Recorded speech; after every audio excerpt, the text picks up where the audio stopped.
పాకిస్తాన్‌లో పర్యావరణ శాఖ మంత్రట ముసాబిక్ మాలిక్ అట. ఈయన తాజాగా ఒక వార్నింగ్ ఇచ్చాడు భారత్‌కి. సింధు నదీ జలాలని దారి మళ్లించే ప్రయత్నం చేస్తే చెయ్యి నరికేస్తాడట. నువ్వు గొడ్డలట్టుకుని ఆడ నుంచునుంటే మనోళ్ళందరూ రండి బాబు అని లైన్‌లో చేతులట్టుకుని నుంచునుంటారు.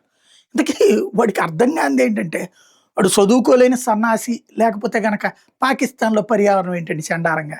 ఎప్పుడో నాశనం అయిపోయినటువంటి పాకిస్తాన్‌లో. ఈడు కూసే కారు కూతలకు కొంచెం కామన్ సెన్స్ ఉండాలి గదా! మన దేశం నుంచి ఆడి దేశం దగ్గరికి నీళ్ళెళ్తుంది.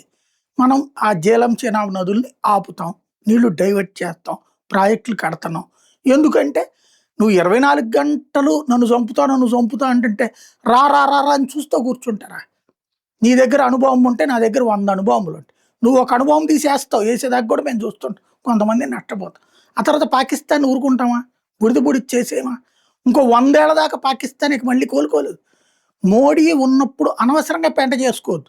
అదేదో రేపో మాపో మళ్ళీ ఒకవేళ మోడీని దించేసేసి అదేది ఆ కాక్రోచులు వీళ్ళు వాళ్ళు కలిసి చేస్తున్న విష ప్రచారాన్ని ఎదుర్కోవడం బీజేపీ వాళ్ళకి చేత కావట్లేదు. ఆ కారణంగా ఒక వ్యతిరేకత వస్తే మళ్ళీ ఆ దిక్కుమాలిన సంకీర్ణం ఏదో వస్తుంది. యునైటెడ్ ఫ్రంట్లు, నేషనల్ ఫ్రంట్లు పోయేదన్న టెంట్. అట్లాంటి టెంట్ ఏదన్నా వచ్చినప్పుడు చక్కగా మీరు ఆడుకోవచ్చు. అంతే తప్పించి మోడీ ఉన్నంతసేపు అది మేబీ 34కో అవ్వచ్చేమో. 29కి అయితే సాధ్యం కాకపోవచ్చు. ఎందుకంటే ఇప్పటికిప్పుడంతా క్రైసిస్ క్రియేట్ చేసినా కూడా ప్రజల్లో అవేర్‌నెస్ కూడా ఉంది.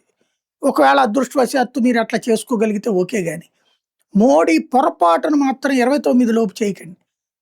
ఏదన్నా ఎదవ శాఖలు వేశారంటే అక్కడున్నోడు మోడీ. మొహమాటం ఏం లేదు. ఏసేయమంటాడు. ఆ తర్వాత పాకిస్తాన్ చెప్పుకోవడానికి ఏముండదు. ఇక మోడీని దించడానికి కూడా ఏముండదు.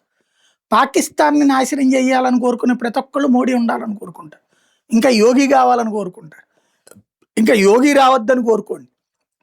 అనవసరమైన మాటలు.